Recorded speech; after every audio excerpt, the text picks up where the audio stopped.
Welcome to the Better Two podcast. I'm your host, Donna. Today's guest is V Torres. V has a new record out called Woman, and we spend the time on the podcast talking about that. The lead single, which is Woman, and well, a lot of different things, including grief and her song Winter Solstice. So tune in. Hi, Veronica. How are you doing today? Hi, Donna. I'm doing well. Thanks for having me. You're welcome. And I noticed, I mean, you're obviously a true musician because look what's behind you. We have Yes, guitars, we have guitar you cases. know.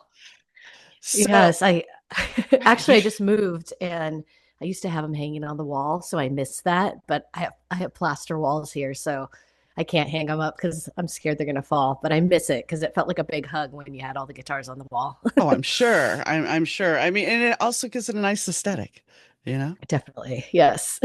But yeah, there's certain walls. I mean, even the place I live in, I don't want to hang anything on the walls because I'm not sure if it's going to actually Yeah, stay. yeah. S- So you have a new single that just came out, and you have a record coming out as well. But the single is called Woman. What precipitated you writing that? What made you decide that this is my anthem? Um, I wrote the song several years back, actually, and I was playing it out live for a while before it was recorded. And I knew that the song was special. And it kind of took a form of its own at like live shows where I'd perform it and I'd have people come up to me afterwards, like, you wrote that song for me. And it was obviously a lot of women. And I knew I needed to record it. I did not know at first that that would be the title track of the record. But as the record was like shaping up, it really was tied together by this song that I felt like this song was kind of at the apex of the record, just talking about, being a woman and what women go through and working on yourself constantly to, try to be the best version of yourself you can be, but knowing that that just keeps on going and it doesn't end.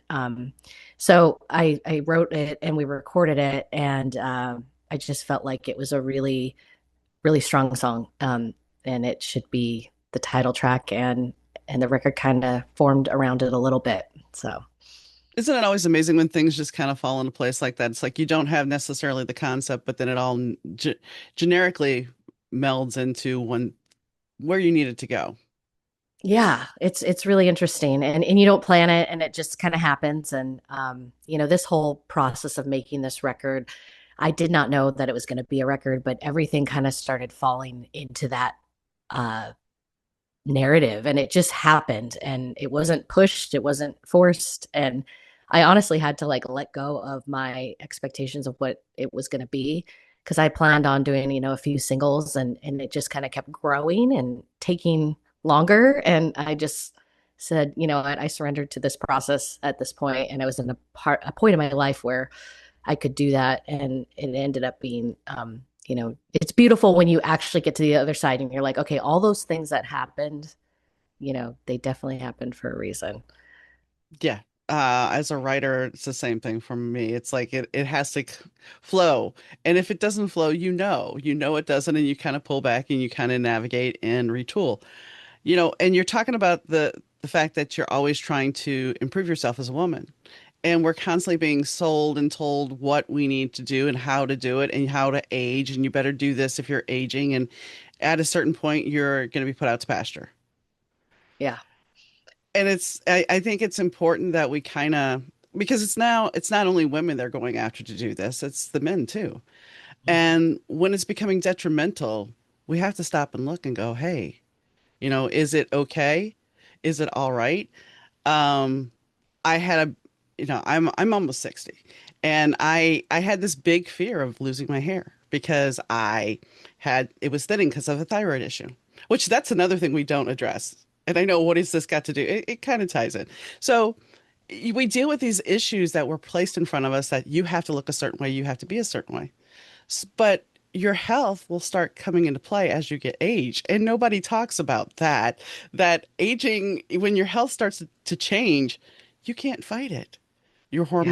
Your hormones, your thyroid, whatever it is, can start affecting you. And Yeah. so last year, because my biggest fear, like I said, was going bald. I had thin hair up top.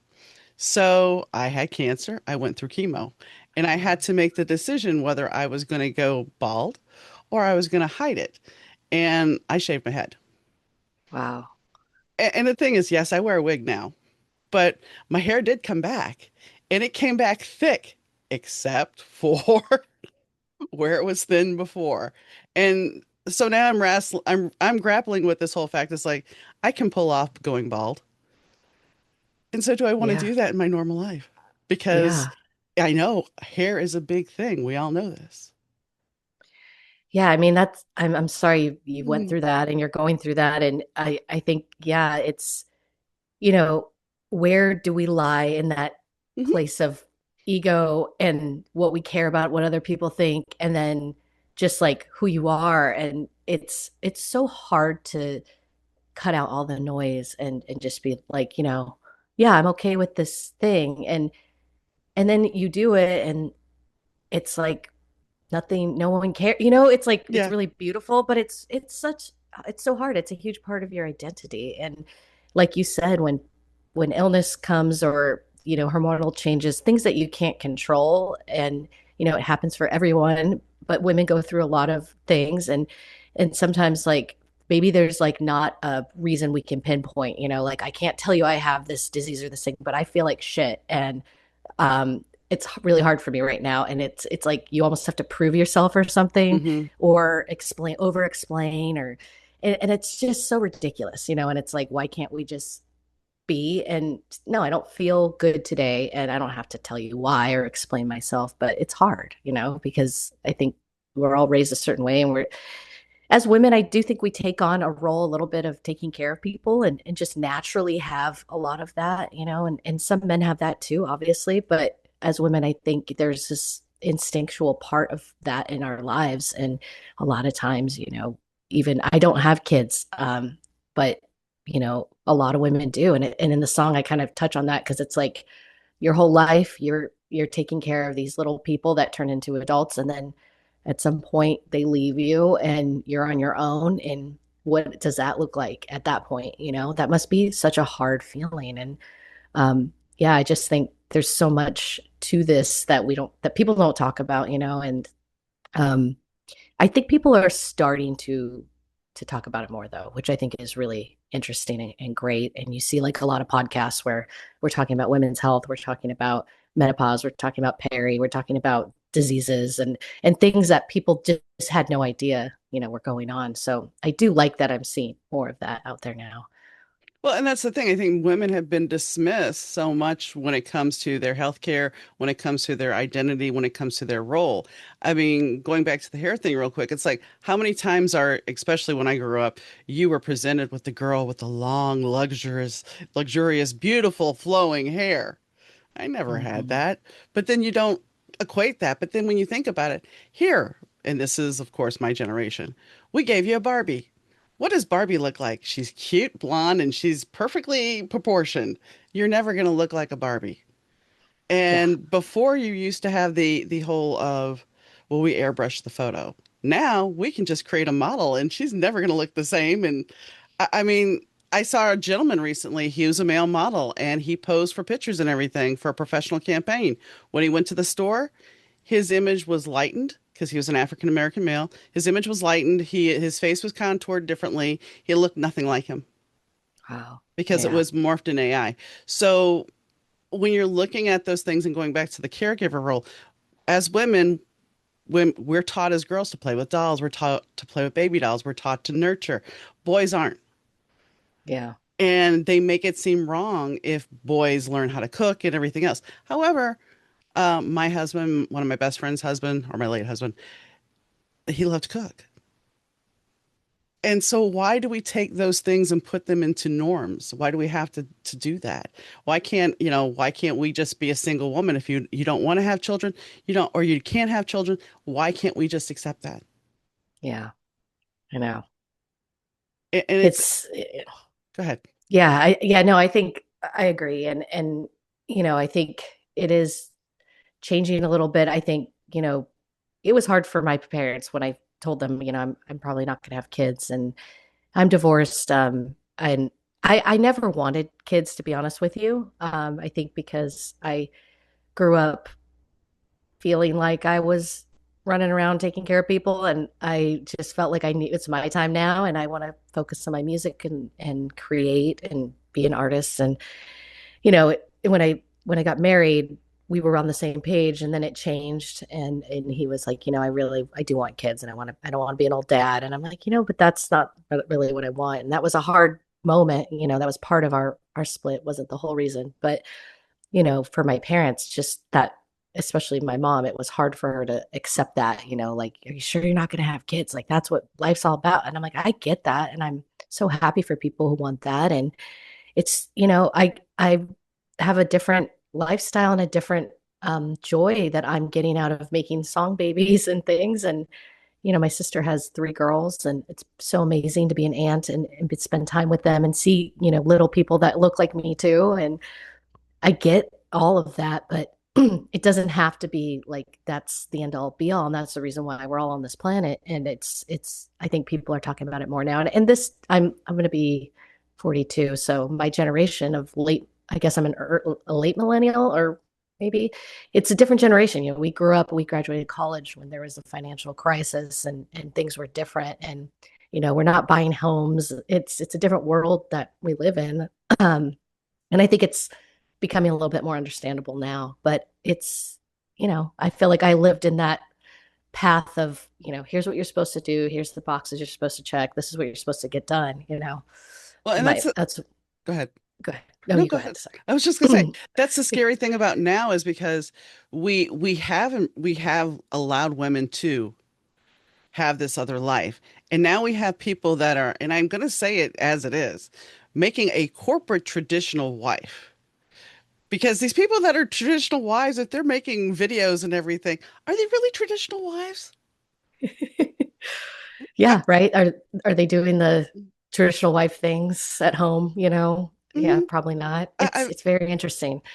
it's marketing at its finest. And I mean, I will say this: when I married my first husband, but even before we married, when we were living together, he had two kids. And for us financially, for what we were going to pay for daycare, it behooved me just to stay home and take care of them. So I got to be a stay-at-home mom, and it was fun being a stay-at-home mom.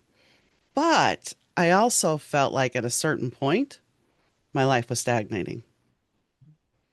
And it wasn't so much about the kids, it was just me in general. Mhm. And what you said is very true because at a certain point, the kids leave. And then what? And there's a whole story there, but we're not going to go there. But because I left before they were 8 and 10 when I left, and they were 4 and 6 when they came into my life. But the fact of the matter is, I knew eventually they wouldn't be in my life. Yeah. And so why is it my responsibility as their stepmom to be this person when their own parents weren't those people? Yeah. That's a lot. Hmm. Yeah.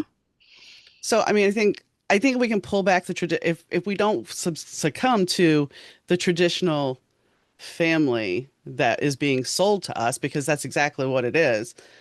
We will survive and women will attain more rights. But it's like right now, it's like everything is being clawed back. And I am the generation, our anthem or my mother's anthem that kind of bled into it came out when I was a kid was I Am Woman by Helen Reddy. Mhm. You That's know, cool. that was the song. Everybody was like, I am woman. And to see us go backwards and people Yeah. say, well, I want my husband to vote. It kind of is painful because it's like, when did you decide to demean yourself? Yeah. And I mean no disrespect to anybody that is a stay at home mom, but know yourself. Know your body autonomy, know yourself and take care of yourself.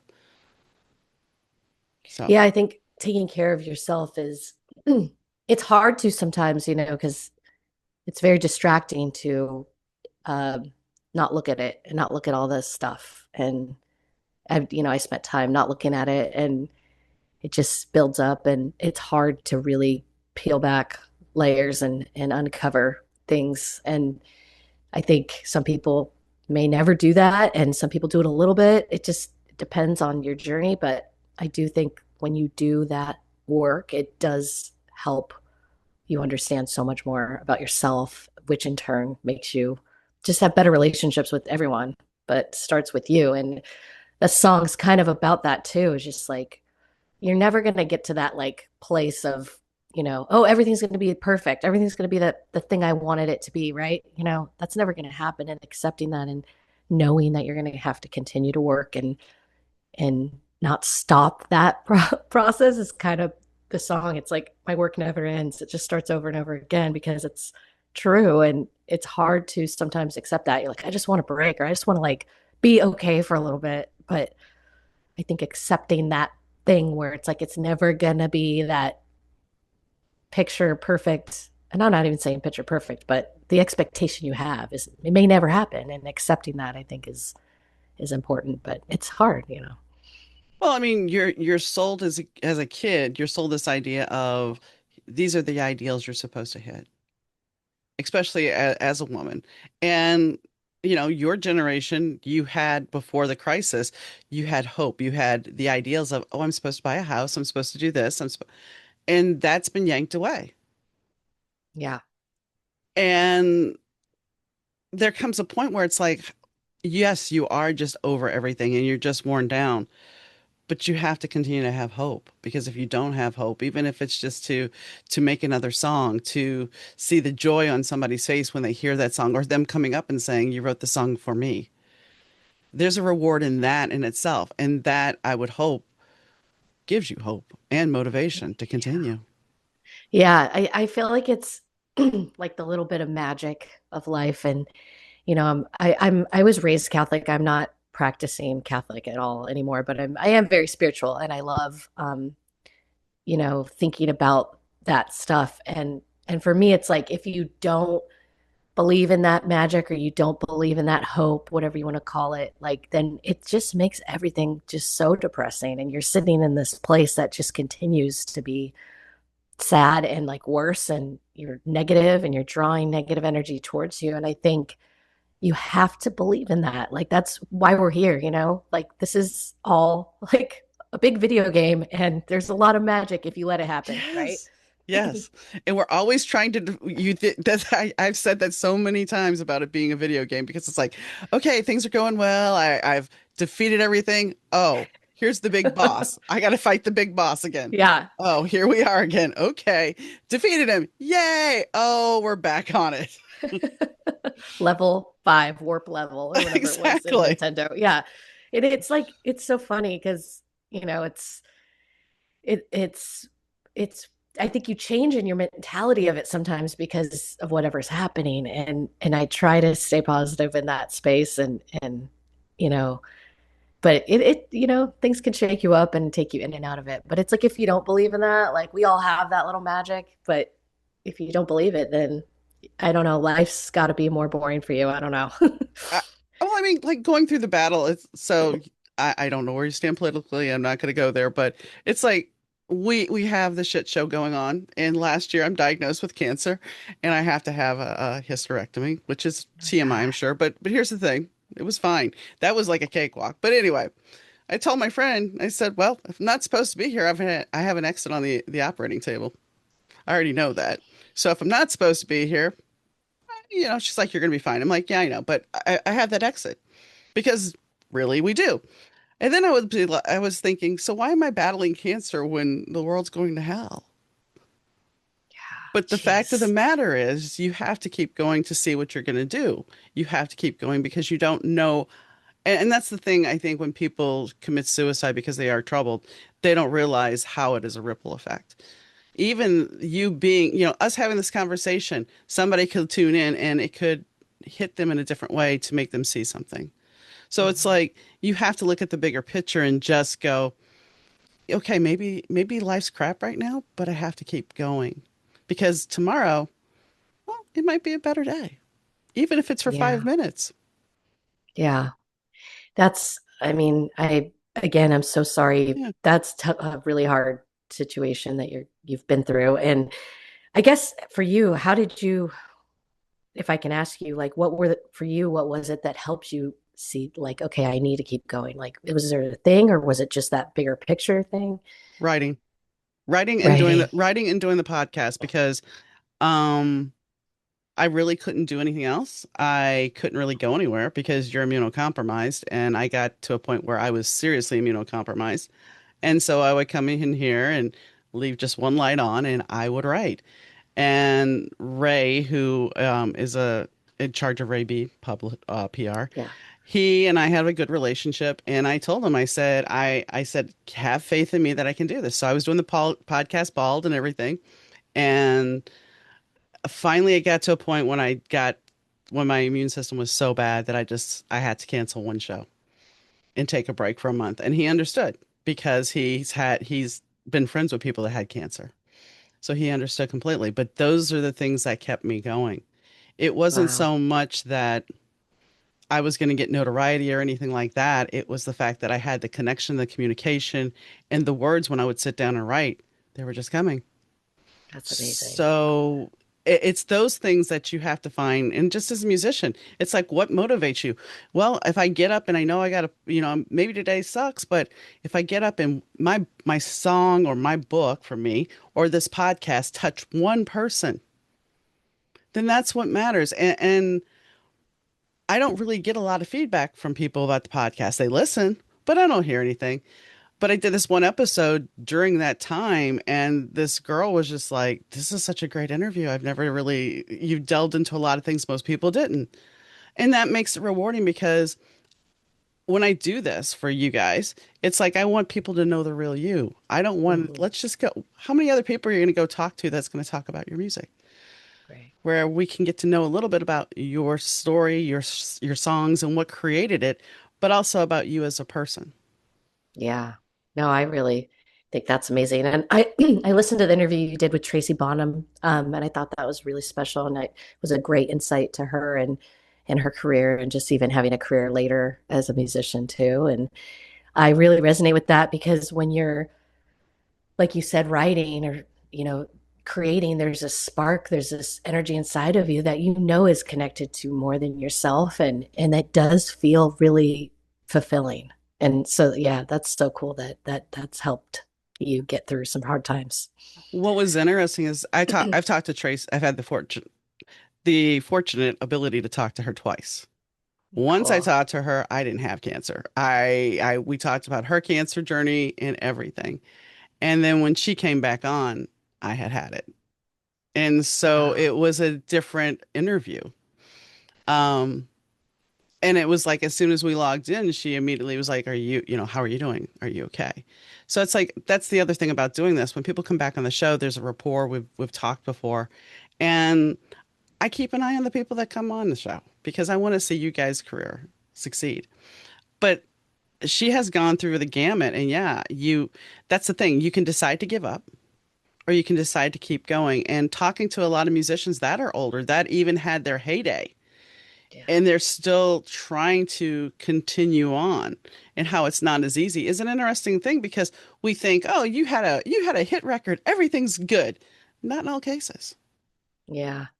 Yeah, it's so crazy too. Like, everyone's like, well, it must be so much easier for you now because you can put your music on all the platforms and use your platform to talk to everyone. And I'm like, yeah, you're putting it on a shelf with like a ton of other things that are not really being pinpointed to anybody. And, that's not why we do it. We do it because we love it and we want to continue to share our art. But yeah, it's a completely different world than it was when we'd go to Tower Records and we'd see a shelf that had like 10 new albums on it. And okay, I'll buy these two and we'll go listen to them and digest that music. So for me, too, making this a record, I didn't know that that was going to happen. And I really love that it did because I put out a record in 2017 and then I put out a lot of singles. And, the world really changed a lot during that time between then and now. And I was like, I really want to go back to like a longer source thing that someone can or can't listen to, whatever they want to do. But I want to put that out because these things feel very connected and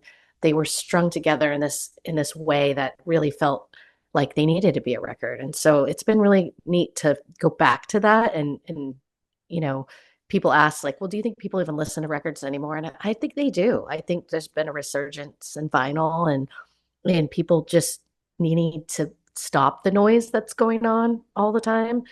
And I think it's special when you can dig into something like that. And like you said, you're writing a book. Like I recently started reading more again, and I'm like, this is just the coolest thing. And it's hard because you're always so busy and there's always something else to do. But when you get to put a record on or open a book and just like sit there and the peace that enters your body is just like insane.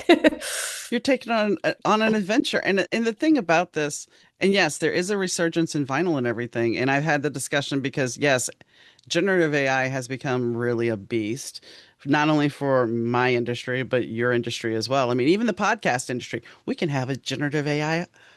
I don't want that. I want human connection. That's why people do this.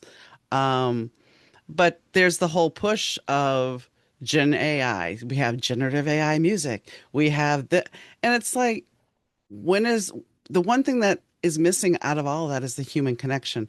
It's the passion. It's the emotion. Sure, you can rip off something and make it sound halfway decent, and you can. There's a whole story about somebody writing an AI book that hired me to do editing, and then I realized it was AI, and I was that went south, and I said no. Wow. But the fact of the matter is, I had no experience. I never used ChatGPT or any of the other ones. And so she presents me with this book, and I'm just like, this doesn't make sense. There's no emotion. And then she left a prompt, and then somebody emails me and says, hey, you realize she's doing this. And if you continue to God. work with her, we're going to out her and we'll blame you too. I don't Wow. use that. I write my stuff from scratch. It's part of my passion. Why would I turn that? I mean, that's the thing. You're an artist too. Why would you turn over your passion because you want to say No. you're a musician? You want to say you're an author? You're not. You're a prompter. Yeah. So, It's wild. Yeah, there's a lot of for a while I was doing like a lot of writing for TV and film and shows and stuff. And you're given a prompt and you write about it and you create it from scratch. But now AI is like taking that world over as well. And it's just like, I don't know. There's gotta be a market at some point where people are like, I want to go back to Whole Foods, organic farmers market music and books and things. And there's just got I think when things like this happen, like they implode and eventually that will happen, but we're in the thick of it right now. well, that's the thing. People, the artists I've talked to about this, some don't, some it doesn't matter, some it does. But the one thing that all of them have said that can't be taken away is live music. Yeah. You can't take that away. And the fact is, it's not only vinyl that's coming back, people are buying cassettes again. Yeah, that's cool. I So love that. I mean, you can't say that AI is going to keep ruling. Eventually people, I mean, there's already a backlash with the data centers, there's already a backlash with people saying I'm not using AI, I refuse to use AI. So I think eventually, as long as we can vet the music that we're listening to, then it's okay. Yeah. Yeah, and live music, for me and growing up, the moment I first saw my ever live concert, it just does something to you, and being able to see that. It doesn't matter if you like that kind of music or not. It's just such a magical thing. That's like one of those magical things. And you're right. That can't be AI'd. So, yeah. No, and the thing is, even during a live show, if somebody hits a bum note, you are so wrapped up in the show that you're not going to care.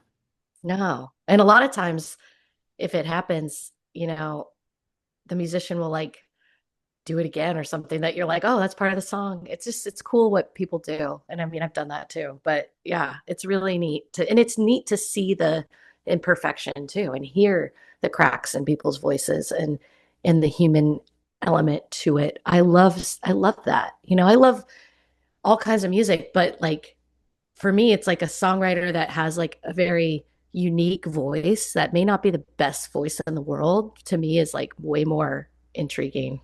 I love like Regina Spektor, and she's got an amazing voice, but she uses her voice as an instrument. Like she'll be there with just her vocals and she'll create a song just with nothing else. And it's super, super cool to see that. What made you decide to, at what age did you decide I'm going to pick up a guitar, I'm going to sing? What made you decide to pursue music?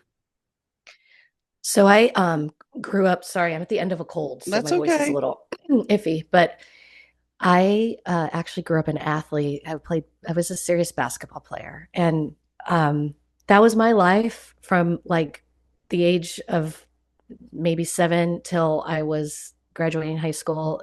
We were high school state champions 2 years in a row. I was slated to go to college and play basketball and continue the journey. And I was very burnt out, and there was a lot of, politics even at that level in the game where I'm like, do I want to keep doing this? Is this what I want for like the next part of my, collegiate life? Or and I had I'd been really into music ever since I was a kid. My parents, they're not musicians, but they're music lovers. So they would have records playing.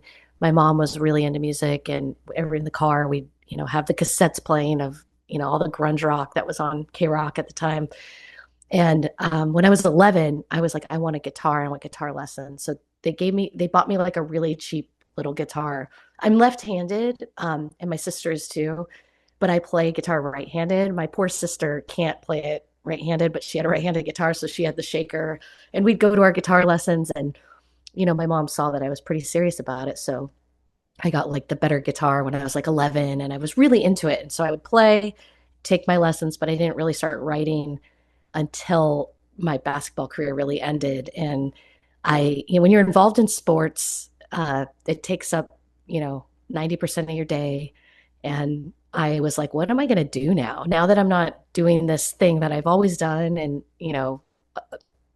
working really hard on this other thing, what the heck am I going to do with my time? And I ended up going to Loyola Marymount for college, and they had an open mic that was a really cool open mic at the time. It was like on a Monday night, and like the whole school really went and sat there and listened to people play. And so I started playing again and was really inspired by that open mic. And I started writing like crazy and just kind of put all my energy into that and fell in love with it again. And yeah, it just took off from there and never really stopped. Do you ever look back and wonder what if about the basketball thing? Sometimes, yeah, I felt like I went through a big grieving process of that, especially now. I don't know if you followed sports at all, but the WNBA is like has had a huge resurgence and is getting way more popular, which I think is amazing. And actually, one of my high school teammates, she played in the WNBA and she was a coach too.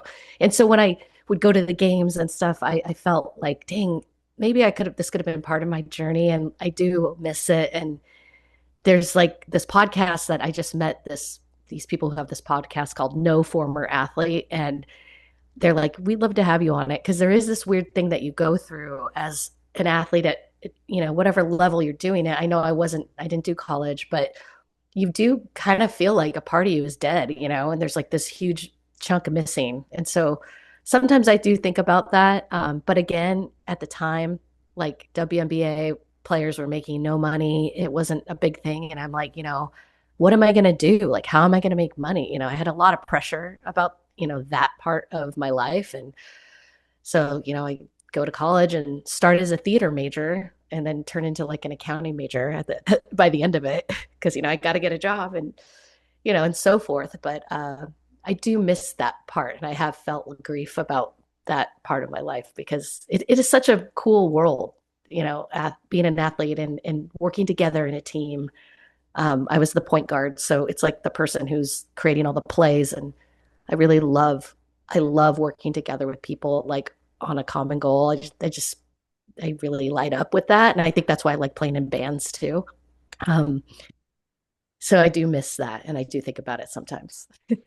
But this is a normal thing because I think whether it be a sports career, anytime we have an occupation that has become our identity, we do go through a grieving process because Yeah. you become associated with that so much. I mean, I was a claims insurance supervisor, so I used to handle claims, and I did it for 10 years. And when I stopped, it was my identity. Who am I now?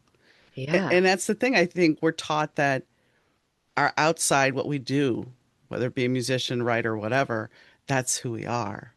But that's only part of who we are. But we put so much emphasis on that, and especially when it's something that we spend hours a day doing.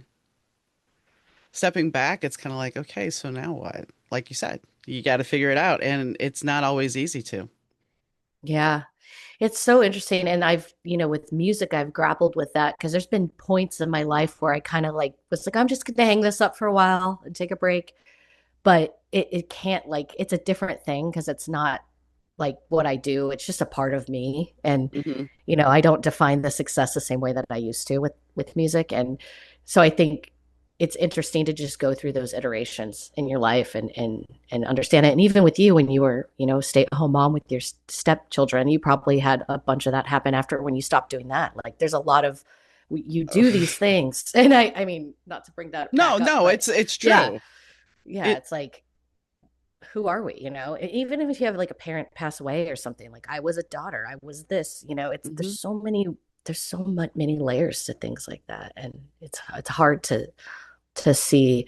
Like I'm so lucky I have grandparents still, and Mhm. they're old, 94 and 89, and my dad, it's his parents, and he's going through that right now where he's, they don't live in the same state, so he's kind of going over to take care of them, and it's just so sad to see him going through this part of losing, almost his parents, and all the emotions that come with it that bring up all the other things that have never been, talked about. And I just see it through him and I feel it too. And it's like there's just so much to life where you're just like it's hard. You look at that stuff, but um it's also beautiful, and it does bring up the other parts of you. And like you said, we are not what we do, and all these things that come in and out of our lives and happen to us all happen, I do think, for a reason, and it's just interesting to see how we react to it. Well, and that's some I've talked about that on here before because it's like all the experiences, even though, yeah, cancer sucks and everything, whatever. But all those experiences have made me who I am. And it makes me able to have a conversation with somebody about different things because I have gone through that experience. I have had that walk. And you're talking about your father taking care of your grandparents.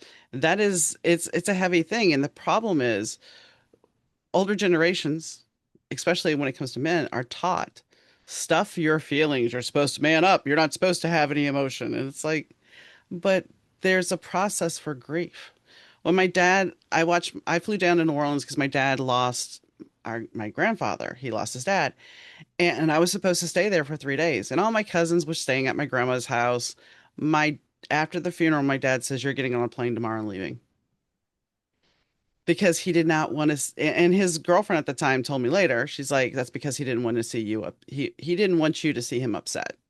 Yeah, that's so hard. Yeah. I mean, just be, and he's a fireman, so there's the bravado of a retired fireman, but there's the bravado there of I can't be weak. But you have to be. Yeah. It's okay to be.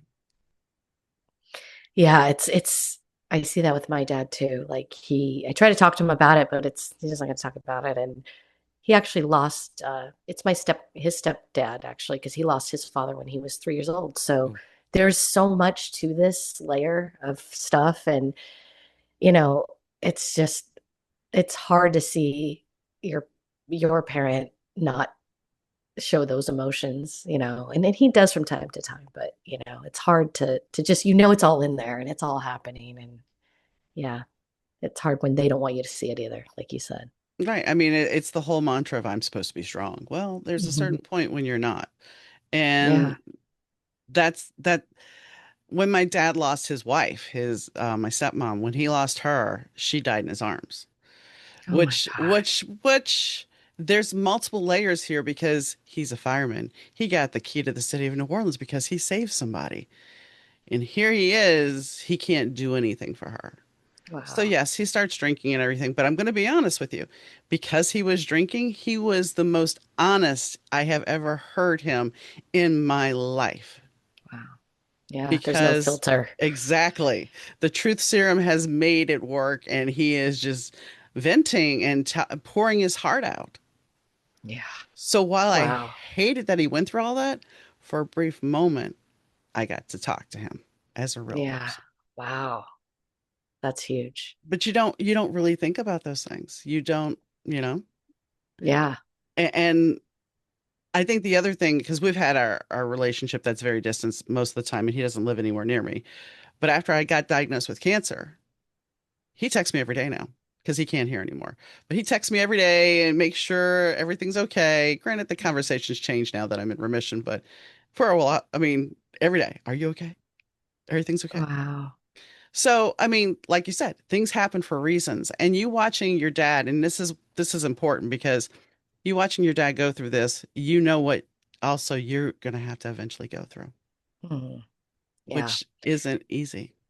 No, and I think my parents have been, their eyes have been opened in this process of like, we need to get our stuff together and make this, so it's not this burden on you when this happens. And it's just not fun to think about that, obviously, but you do, and it's life and it's a cycle of life, but it's just sad. And I've went through a lot of loss. Like when I was making this record, actually, I started it in 2021 and it's coming out, it's 2026. It's been 5 years.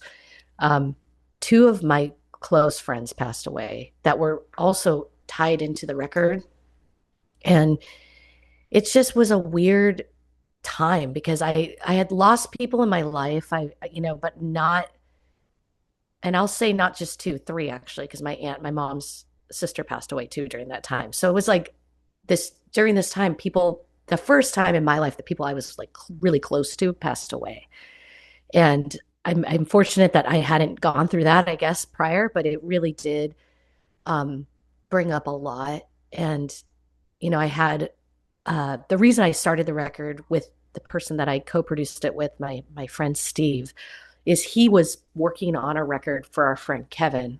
And Kevin is a big musician and pillar of our community here in Hermosa Beach. And I was like, this is so awesome that you're making a full length. And I was like listening to all of it and very inspired by it. And it really sparked me to do my record and work with Steve too, because we had been friends forever and we wanted to work on something. And he's coming off producing Kevin. And I'm like, let's do this together. And, probably, I think it was the first, we had done pre production and Kevin got cancer and he was only 52. And the first day we tracked for the record, we had our friend Jaden playing drums, and everybody that was on this record in that room that day was connected to Kevin. He passed away that day. And we were like, do we not do this? Like, do we just stop? Like, we're all hurting and feeling this and very close to this man. And we're like, Kevin would want us to keep going. Kevin would want us to play. And we just, that's how the first day of recording started. And it was just such a trip, to be going through this loss. And it was a big loss for everybody and the community. Kevin was a therapist as well. He was MFT, and he was just this amazing human. And for musicians, he was like a sober musician. So he was helping a lot of people with sobriety and just very there for the community. And you know, very supportive. So you're like seeing this person who's been doing all this amazing work and then they pass away at 52 from, melanoma. And it's like, how is this happening? And, you know, I also had a friend, Mike, who he came into the studio every day and he was video recording BTS because he wanted to. He was a true fan of my music and such a sweet human being. He too was like early 50s. And, he was there every day filming this process of making the record. And he got sick as well and passed away, I think 2 years ago now. And it just was such a weird time of like, okay. And then my mom's sister, and I'm like, there's so much happening. I can't control anything. I have to just be. And all of it really played into this weird divine timing of this whole process happening while these other things were happening and while we had to stop and while we paused and I just felt these things. And I don't know, it was kind of a trippy couple of years. And now I feel like weird too, like releasing the music. I'm like, it's just a weird feeling to think about all of that had happened during this time. And now we're here. But, what is time? It's fascinating. And it's really, it's been heavy a couple of years to go through loss like that. And and feel it versus what I think the prior version of me might not have felt it as much, but I've been through a lot of therapy and a lot of work on myself to like allow myself to be in the space to feel and to grieve and to, say no to things because I need to just cry or whatever. It's interesting to be in that space during it. I'm sorry for your loss. I know it's not easy. Thank you. Thank you. And being close to, I mean, whether they're friends, spouse, whatever, family, it's grief is something. And I was talking to somebody last night about this, that grief is a very weird thing because all of a sudden, out of nowhere, it'll come back. Oh, good, we're Just having a hit you. thunderstorm. I just Are heard you? thunder. Yeah, I just heard thunder. Oh, I'm like, okay. that's Um, amazing. yeah. But I mean, grief is one of those things where you can be fine. Yes, the anniversary may come up, the birthday, Mhm. but it'll come out of nowhere. Out of nowhere. And because some people are like, well, you should just be able to move on. No, I lost It's my not how husband it in works. 2020, and Oh, I sorry. mean, it was not from COVID, it was from something else. But it's one of those things where it's like there's still times where it'll come up. There's still times where those feelings will come up. And because they were part of your life. It's just like and we give grace if you're talking about an ex-friend or whatever. But if you're talking about somebody that's passed on, well, you should have moved on by now. Everything should be okay by now. No, that person is always going to be part of your life. And for you, those people are going to be part of this record process, the recording process, those songs, those those attachments are there. And it's nothing wrong with that. It's a celebration. And in a way, you continuing on with the process, even though all that loss happened, you are celebrating their lives Yeah. while making a part of your life. Yeah. It's so true. And I Kevin's wife was, he had a lot of amazing guitars, and she's like, if you want to use some of his guitars for your record, you're welcome to, which was so nice. And I did play some of his guitars on the record. And just things like that, we have a studio that he was a part of that we still use. And there's definitely signs of him all the time. And, um, you know, it's just I saw something. I think Sarah Bareilles. I just saw the snippet of her talking about grief the other day because she has been through, I think, a lot in the recent history. But she said, grief is a gift, and I hadn't really thought about it that way. But I guess it is because it is something that doesn't go away. It is something that isn't linear, and it is something that time doesn't really matter, and you just get hit with it. And it is there to show you you're human, and there is this thing happening inside of you that you haven't really like looked at or thought about. And I just thought it was fascinating what she said because it is true. It's like when I was going through my divorce, I'd have people say like, well, you know what, that was like 3 years ago, aren't you like fine now? And you're like, cool, yeah, no, that's not how it works. Like, this No. is not how this works. And I don't know how people can compartmentalize some of that stuff and just put it on the shelf and never look at it again, because that's just not how I operate. I'm the person that's like, I need to talk about this now. Well, I get where you're at with that because it's like, so yeah, I was their mom for those 4 years, for the most part. And I realized that I was more in love with those kids than I was him.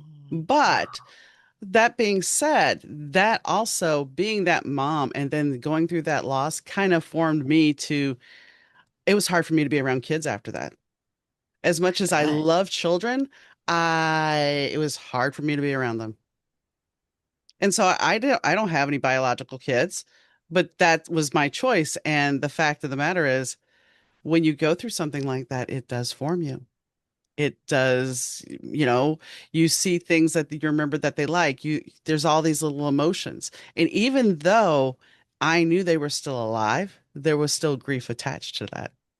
Yeah. Just like your marriage, you had the ideal of, we don't talk about the grief of all the plans that you had that you gave up. It's the same thing with the basketball thing. All the ideas that I thought were this is where it was going to go, I need to grieve this now. And we don't talk about it. Yeah. It's so interesting, and it's like it's even funny. I was out the other night, and my divorce attorney hit on me and my friends. Did not recognize me, did not even. And I just started crying. And I was like, why am I even crying? Because I am like in a good place and past, but it just brought all that Oh yeah. stuff up again, you know?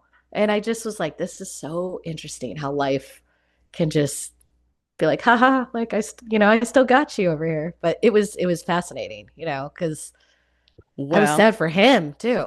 I'm like, what? Yeah, well, it was you're a into funny moment. spirit, you're into spirituality. I gotta say this, you're into spirituality.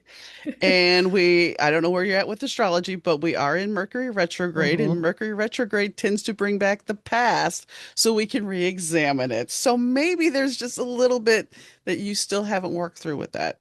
Yeah, I feel that for sure. And I love astrology. So yeah, I know we're in it. Oh, we are in the thick of it this month, but that's beside the point. We're not going to even, because by the time this airs, we'll be out of Mercury retrograde and everything. But, um, yeah, it's weird how those things happen. It's like, wait, I'm done with this. Why is this making? Yeah, I totally understand. Totally Yeah. understand. And I actually have another single coming out in July on July 9th, called Winter Solstice. And Mhm. the song actually I wrote for a friend of mine whose brother passed away, and it was pretty tragic. And I wanted to be there for them and like console them and like do these things, but I realized like I couldn't. And it was kind of about that moment of when you just know you can't do anything, and you're just, I'm here. I'm here if you need me, loving you from a distance. And it is it is about grief, and it's about like also that hope you were talking about. Like winter solstice is the darkest day of the year, but it's also the day before the light starts to return. And I don't know, it's just kind of ties into that. So I wanted to bring it up.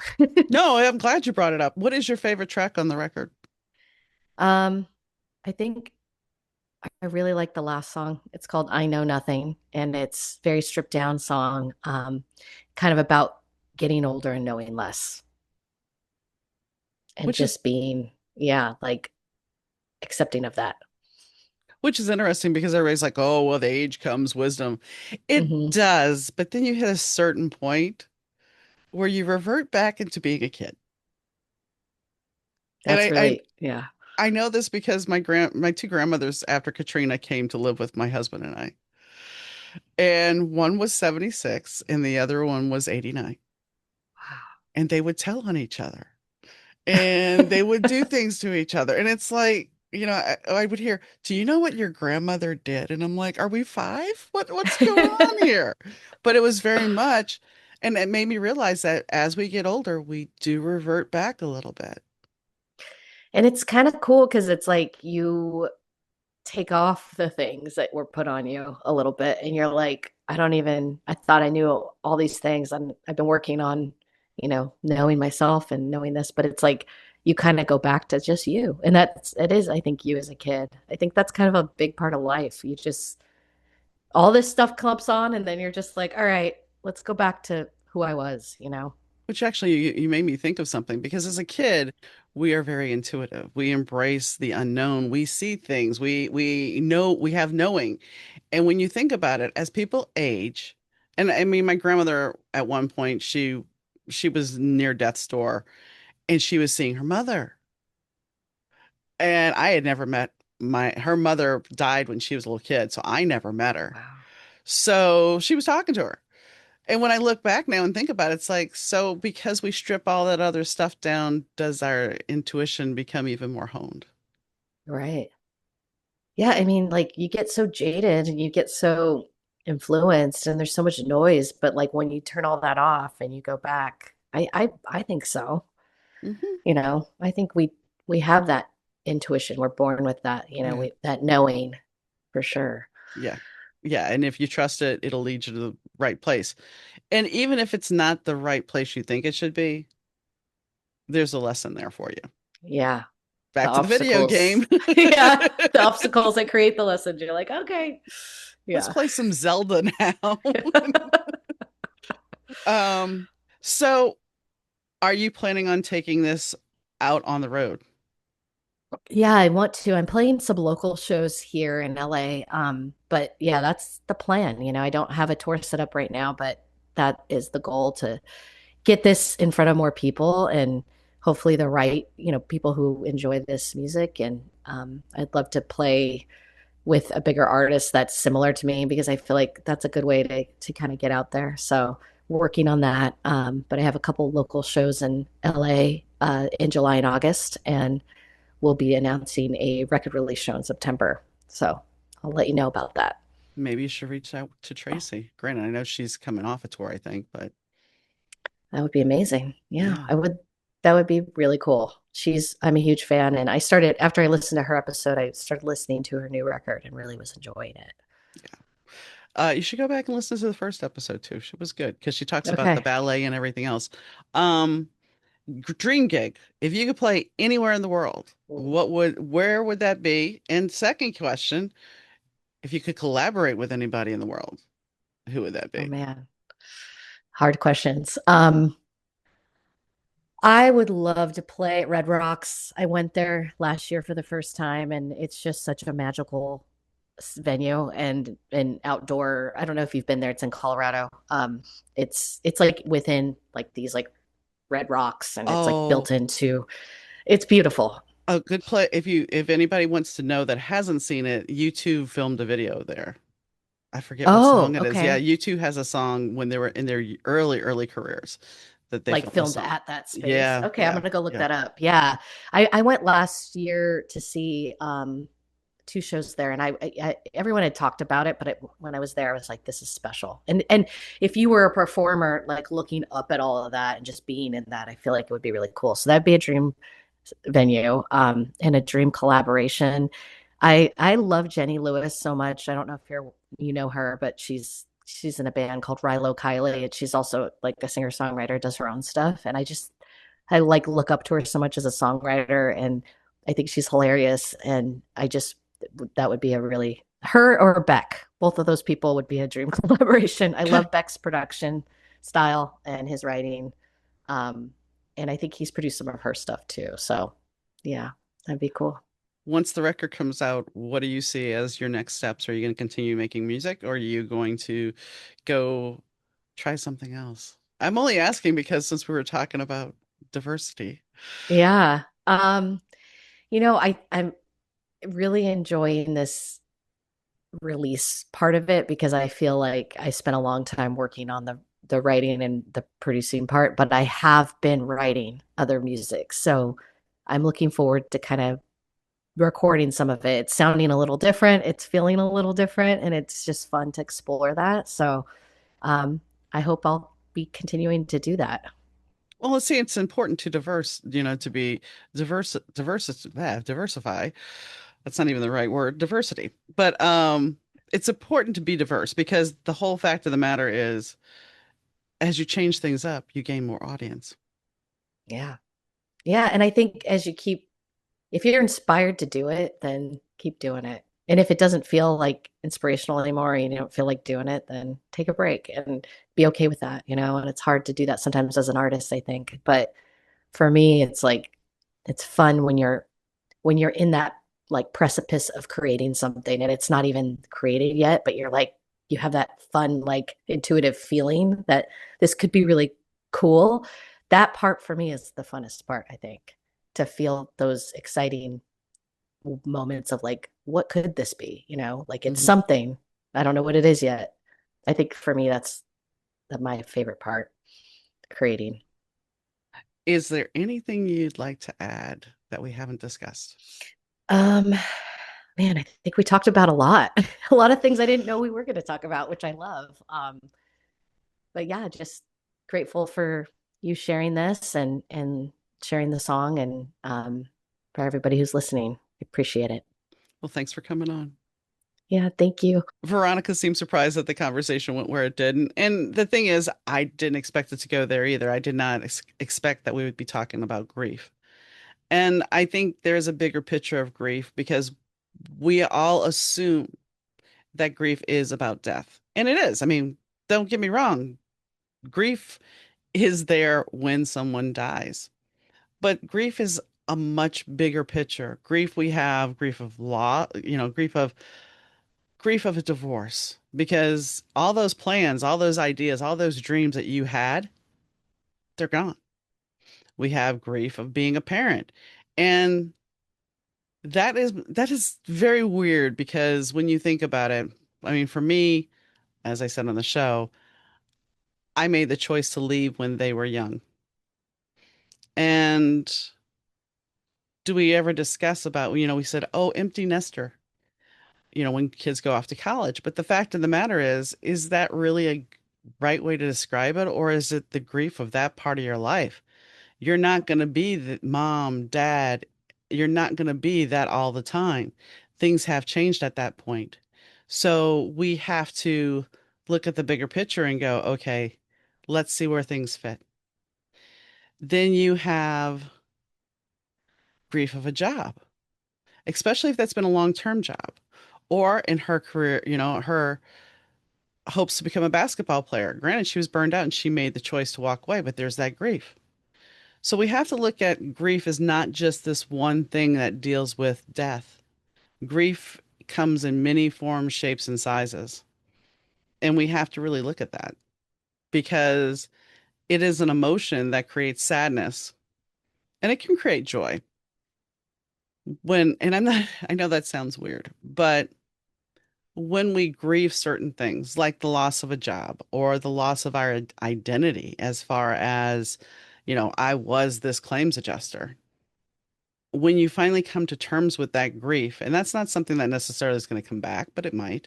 When you come to terms with that grief of, I no longer have that restriction, I no longer have what weighs me down, meaning the job, there is that rebirth of joy that I don't have to be that identity. I don't have to limit myself.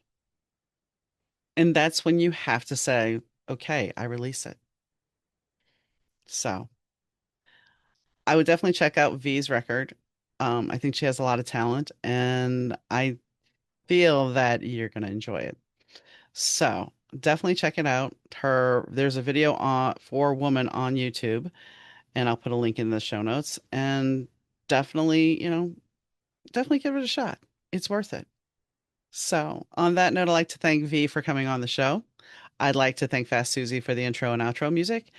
And most importantly, I'd like to thank you for tuning in. And I really appreciate no matter when you're listening, morning, noon or night.